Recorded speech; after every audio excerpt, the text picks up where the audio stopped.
रसोई में पैदा हुई 3 बहुएं। पति के जाने के बाद उर्मिला देवी बहुत ज्यादा उदास रहने लगी। इकलौता बेटा नीरज एक कंपनी में नौकरी करता था, इसलिए वो अपने काम में हमेशा व्यस्त रहता था। उर्मिला बहन जब पड़ोस की औरतों को उनकी बहू के साथ घूमते फिरते बात करते देखती तो उनका भी मन करता कि उनकी भी बहू आए, पर नीरज हमेशा ऑफिस के काम का बहाना करके शादी के लिए मना कर देता था। माँ जी, पिक्चर छूट जाएगी, हमें समय पर जाना होगा। अरे आ रही हूँ बहू, ताला तो लगाने दो। अच्छा, चाबी नीरज की मम्मी को दे देते हैं, वो दरवाजे पर ही खड़ी हैं।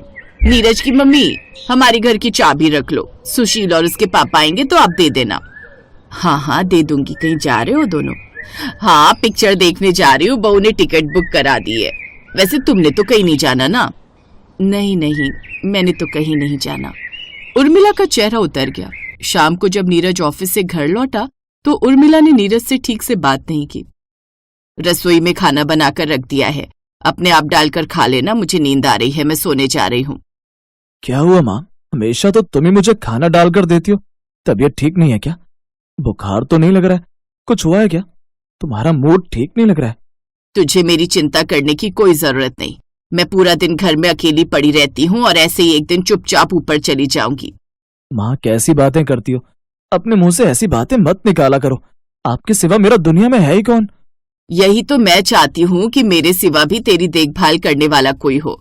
देख बेटा, मेरी उम्र हो गई है और बढ़ती उम्र में शरीर का कुछ नहीं पता कब जवाब दे जाए। मैं चाहती हूँ मेरे जीते जी तू शादी कर ले। अरे पड़ोसन और उसकी बहू को देखो, सारा दिन दोनों सास बहू एक साथ घूमती रहती हैं। मैं अकेले सारा दिन घर में क्या करूं? बहू आ जाएगी तो तेरी चिंता भी आधी हो जाएगी। तू भी ऑफिस के काम से बाहर जाता रहता है, बस तू शादी के लिए हाँ कह दे।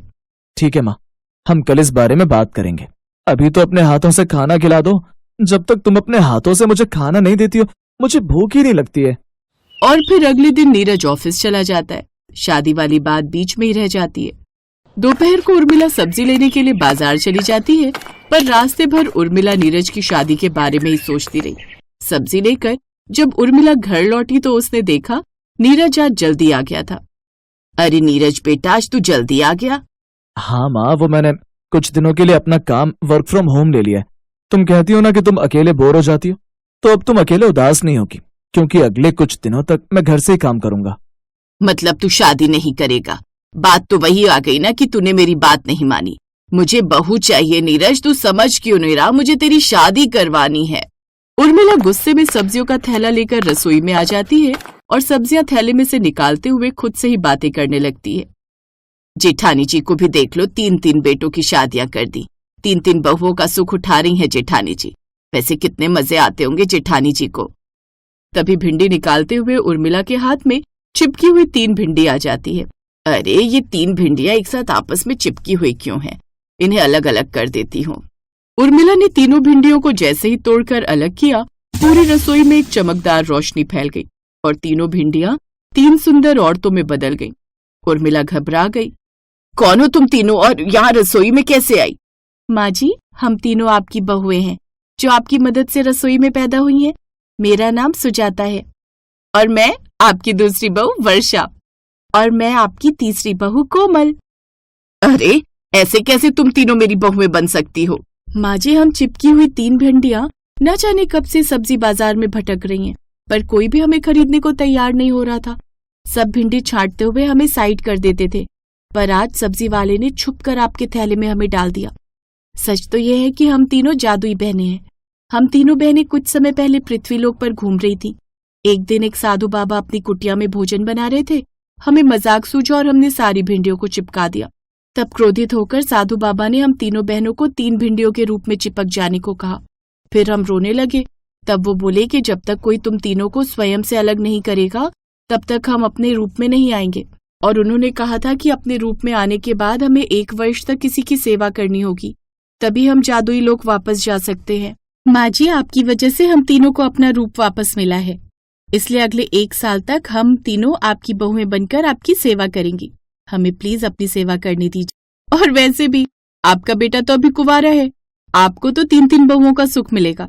प्लीज हमें 1 साल तक अपने पास रहने दीजिए। अरे ये कैसे हो सकता है? मैं अपने बेटे की शादी करूंगी। अगर तुम तीनों को मैंने यहाँ रख लिया तो लोग बातें बनाएंगे। मेरे बेटे के लिए कोई रिश्ता नहीं देगा। नहीं नहीं, तुम तीनों कहीं और जाकर रहो, मैं बिल्कुल भी तुम्हें यहाँ नहीं रखूंगी। तभी नीरज भी रसोई में आ जाता है। स्वामी, माँ जी को समझाइए ना, हम सिर्फ 1 साल तक आपकी पत्नी बनकर रहना चाहते हैं। क्या मजाक है? कौन हो तुम तीनों? माँ, कौन है ये तीनों और क्या बोल रही है? हम तीनों इस घर की बहुएं हैं। हेलो, हाँ क्या 10 मिनट में ऑफिस पहुंचूं? पर इतनी जल्दी कैसे? Hello hello. क्या हुआ नीरज बेटा? माँ, मुझे 10 मिनट में ऑफिस पहुंचना है। कोई अर्जेंट क्लाइंट आए, बॉस ने बुलाया, पर 10 मिनट में मैं ऑफिस कैसे पहुंच सकता हूँ? अरे आप टेंशन क्यों लेते हो? ये काम तो चुटकियों में हो जाएगा। क्यों वर्षा कोमल, हो जाए। सुजाता, कोमल और वर्षा ने एक साथ चुटकी बजाई और नीरज अपने आप को ऑफिस में पाता है। नीरज समय से पहले पहुंचा। ये देखकर बॉस बहुत खुश हुआ। तीनों जादुई बहुओं का जादू उस समय नीरज को बहुत अच्छा लगा। तीनों ने नीरज की मदद की थी, इसलिए उर्मिला भी उस समय चुप हो गई। अब सुजाता, वर्षा और कोमल मिलकर उर्मिला की खूब सेवा करने लगी। तीनों घर के सारे काम करती, नीरज की भी ऑफिस में मदद करती। पर घर में तीनों बहुएं कब तक रह सकती थीं? आखिर उन्हें घर से बाहर तो निकलना ही था। एक दिन उर्मिला ने अपने मन की बात नीरज से कही, तब तीनों बहनें भी उनकी बात सुन लेती हैं। नीरज बेटा, इन तीनों जादुई बहनों में वही सब गुण हैं जो एक अच्छी बहू में होते हैं। तुम्हें वो तीनों पसंद है ना? माँ, मेरे पसंद करने से क्या होगा? मैं 3 से शादी थोड़ी कर सकता हूँ। शादी तो मुझे किसी एक से ही करनी होगी। माँ जी, हम तीनों को भी इस घर से, आप दोनों से बहुत प्यार हो गया है। हम भी अब अपने लोग वापस नहीं जाना चाहते, इसीलिए हम तीनों बहनें एक दूसरे में समा जाएंगी। उसके बाद आपकी एक ही बहू रहेगी। अगर ऐसा हो जाएगा तो मुझे तुमसे बेहतर बहू कहीं नहीं मिलेगी। तुम तीनों बहुत अच्छी हो। और फिर एक जादू होता है जिसमें सुजाता, वर्षा और कोमल एक बहुत ही सुंदर औरत का रूप ले लेती हैं। उर्मिला के चेहरे पर खुशी आ जाती है। माँ जी, मैं आपकी बहू गरिमा। अब तो आपको कोई परेशानी नहीं है ना? नहीं, मुझे कोई परेशानी नहीं है बहू। नीरज बेटा, अब तुझे भी कोई परेशानी नहीं होनी चाहिए। अब तो शादी के लिए मान जा। माँ, मेरी और गरिमा की शादी की तैयारी करो। मैं शादी के लिए तैयार हूँ। गरिमा, मुझे तुमसे बेहतर पत्नी कभी नहीं मिल सकती, पर एक शर्त पर। मैं तुम्हें अपनी पत्नी स्वीकार करूंगा कि तुम आज के बाद कोई जादू नहीं करोगी, बिल्कुल नॉर्मल रहोगी। प्रॉमिस। नीरज और गरिमा की शादी हो जाती है और उर्मिला को बहू मिल जाती है। शादी के बाद, अरे बहू, पिक्चर छूट जाएगी, देर हो रही है। माँ जी, हम जादू से मूवी हॉल चलते हैं। मैं चुटकियों में हम दोनों को मॉल में पहुंचा दूंगी। अच्छा ठीक है, पर नीरज को पता ना चले। ओके मेरी प्यारी सासू माँ। उर्मिला मन ही मन सोच रही थी कि किस तरह से रसोई में पैदा हुई 3 बहुएं आज गरिमा के रूप में एक अच्छी बहू का रूप ले चुकी थीं, और उसी बहू ने उर्मिला के खालीपन को अपने प्यार और लगाव से भर दिया था। जैसी बहू की उर्मिला कामना करती थी, वैसी बहू गरिमा के रूप में उन्हें मिल गई थी।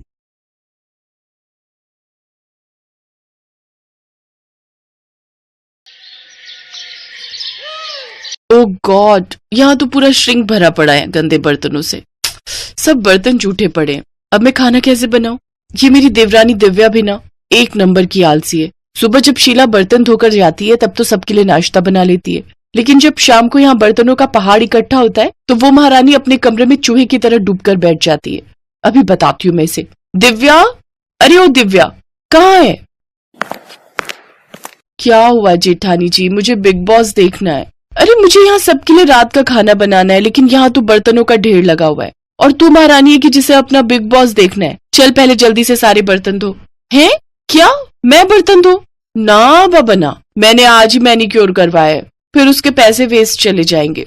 ये तो तेरा हर हफ्ते का बहाना है। जब जानती है कि घर के कामकाज में खराब होना है तो क्यों बेकार पैसे फूंक कर आती है। चल अब बर्तन धो, मुझे खाना बनाने में देर हो रही है। एक बार कह दिया ना नहीं धोऊंगी, आप धो लो, मैं खाना बना लेती हूँ। इसी तरह दोनों एक दूसरे पर बर्तन धोने का काम टाले जा रही थी। उधर बाहर डाइनिंग टेबल पर बैठे घर वाले खाने का वेट कर रहे थे। हे राम, खाना कहाँ रह गया? मेरे पेट में तो चूहे कूद रहे हैं, लेकिन ये रसोई से आवाज कैसी आ रही है? माँ, लगता है दोनों फिर से शुरू हो गई। धत तेरी की, फिर तो मिल गया हमें आज भी खाना। अनुज बेटा, ऐसा कर, तू बाहर से ही खाना मंगवा ले। एक दिन इन दोनों बिल्लियों की लड़ाई में भूख के मारे ही मैं परलोक न सिधार जाऊं। हाँ भी ऑर्डर कर देता हूँ मैं, वैसे भी हमारे पास और चारा भी क्या है। उधर दोनों अभी भी बहस ही किए जा रही थी। ठीक है, फिर नहीं धोने ना तुझे बर्तन, तो मैं भी कोई खाना वाना नहीं बनाने वाली। रहो सब भूखे आज। अरे भूखे क्यों रहेंगे, कल रोहन जी ने खाना ऑर्डर किया था, आज अनुज भैया को बोलो, वो ऑर्डर कर देंगे। दोनों ये बोलने बाहर आती ही है कि तभी अनुज कहता है, कर दिया ऑर्डर, हम जानते हैं तुमसे खाना नहीं बनेगा। तुम दोनों से मिलकर खाना और बर्तन धोने तक का काम भी नहीं होता क्या? मुझे तो आप कुछ ना ही बोलो जेठ जी तो बेहतर रहेगा। मैंने सुबह का खाना और दोपहर का खाना बनाकर अपना काम पूरा कर लिया था। सिर्फ रोटियां सेकने को दोपहर का खाना बनाना नहीं कहते। हाँ, अब जो भी हो, काम तो हुआ था ना। बस करो, दोनों रिकॉर्डर की तरह शुरू होती हो तो बचती ही रहती हो। कुछ देर बाद डिलीवरी बॉय खाना ले आता है। सब चुपचाप उस खाने को खा लेते हैं। अगली रात दोनों में फिर से रात की रसोई का संग्राम छिड़ जाता है। तभी पड़ोस की कमला आंटी वहां आती है। ये ले रश्मि, आज अपनी बेटी के यहाँ गई थी, उसके बेटे का मुंडन था ना, तो वहीं भंडारा था, सोचा तुम्हारे लिए प्रसाद लेती चलूं। लो, तुम सब भी खा लेना। अरे वाह, फिर तो आज रात की रसोई बनानी नहीं पड़ेगी और ना वो बर्तन धोने पड़ेंगे। रश्मि ये देखकर खुश हो जाती है। फिर दोनों देवरानी जेठानी बर्तन ना धोने पड़े इसलिए एक बड़े से भगोने में आलू की सब्जी डाल देती हैं, एक कटोरे में हलवा और बड़ी सी परात में पूरियां परोस देती हैं। फिर सबको उसी में एक साथ खाने को कहती हैं। तुम पागल हो गई हो क्या? सब इसमें एक साथ कैसे खाएंगे? चल तो दिव्या, जरा इन्हें खाकर तो दिखा। दोनों पूरियां तोड़कर सब्जी में डुबोती हैं, खाने लगती हैं। उन्हें ऐसा करते देख सबको उन पर गुस्सा तो आ रहा था, लेकिन वो खाने के अलावा उनके पास और कोई चारा नहीं था। वो रात तो जैसे तैसे कट गई, लेकिन अगली शाम फिर वही कहानी छिड़ गई। देख, कल तो कमला आंटी भंडारा दे गई थी, लेकिन आज तो तुझे बर्तन धोने ही पड़ेंगे। क्या दीदी, मैं बहुत थक गई हूँ, आज रहने देते हैं, मैं उनसे कहकर बाहर से ही खाना मंगवा लेती हूँ। ये सुनकर रोहन गुस्से में आ जाता है। चुप रहो, अपना मुंह बंद रखना। आज हम दोनों में से कोई भी बाहर का खाना ऑर्डर नहीं करेगा। जाओ दोनों रसोई में और खाना बनाकर लाओ। दोनों डर के मारे किचन में चली जाती हैं। क्या करे दीदी, अब तो रात की रसोई करनी पड़ेगी। अच्छा, एक काम करते हैं, आप ये बर्तन धो लो तो मैं सबके लिए पुलाव बना दूंगी। हा, आई बड़ी बर्तन धो दो, खुद धो ले समझी। और रही उन लोगों के बाहर का खाना ना खाने की बात, तो कोई बात नहीं, हम उन्हें बाहर का खाना मंगवाने के लिए नहीं कहेंगे और ना ही हम खुद घर पर बनाएंगे। मैं कुछ समझी नहीं, अभी बताती हूँ। रश्मि डब्बे समेत नमकीन, मुरमुरा और बिस्कुट लेकर घर वालों के सामने रख देती है। ये रहा आप लोगों का आज का खाना। इन दोनों का बस चलेगा ना तो हमें रोज मंदिर के बाहर लंगर में बैठकर ही रात का खाना खाना पड़ेगा। इनके रहते तो हमें रात की रसोई नसीब ही नहीं होगी। बस बस बहुत हुआ, आज तो हम जैसे तैसे ये खा लेते हैं, लेकिन अगर कल से खाना नहीं मिला तो फिर तुम लोगों की खैर नहीं। जी ठीक है, लेकिन उनके पास इसका भी जुगाड़ था। अगले दिन दिव्या बाजार से जाकर कुछ डिस्पोजेबल प्लेट्स ले आती है। यार दिव्या, खाना तो डिस्पोजेबल में खा लेंगे, लेकिन खाना बनाने के लिए तो वो बर्तन धोने ही होंगे ना, कुकर, कढ़ाई, ये सब तो चाहिए ही ना। फिकर नॉट, ये देखो 2 मिनट में बनने वाली मैगी, अब हम सब यही बनाएंगे। दोनों फिर से काम चोरी दिखाती हैं और नूडल्स बनाकर डिस्पोजेबल में डालकर दे देती हैं। ये देख तीनों अपना माथा पकड़कर बैठ जाते हैं। लेकिन अगले दिन सास ने दोनों बहुओं को सबक सिखाने का फैसला किया। अगली शाम रसोई से बर्तन धोने की आवाज आती है। दीदी, अभी तो हम रसोई में गए भी नहीं, फिर ये बर्तन धोने की आवाज कहाँ से आ रही है? चलो देखते हैं। दोनों अंदर जाकर देखती हैं तो अनुज बर्तन मांज रहा होता है, रोहन धो रहा होता है और बूढ़ी सास पार्वती खाना बनाने लगती है। ये देख उन दोनों को बड़ी शर्मिंदगी होती है। ये आप सब क्या कर रहे हैं?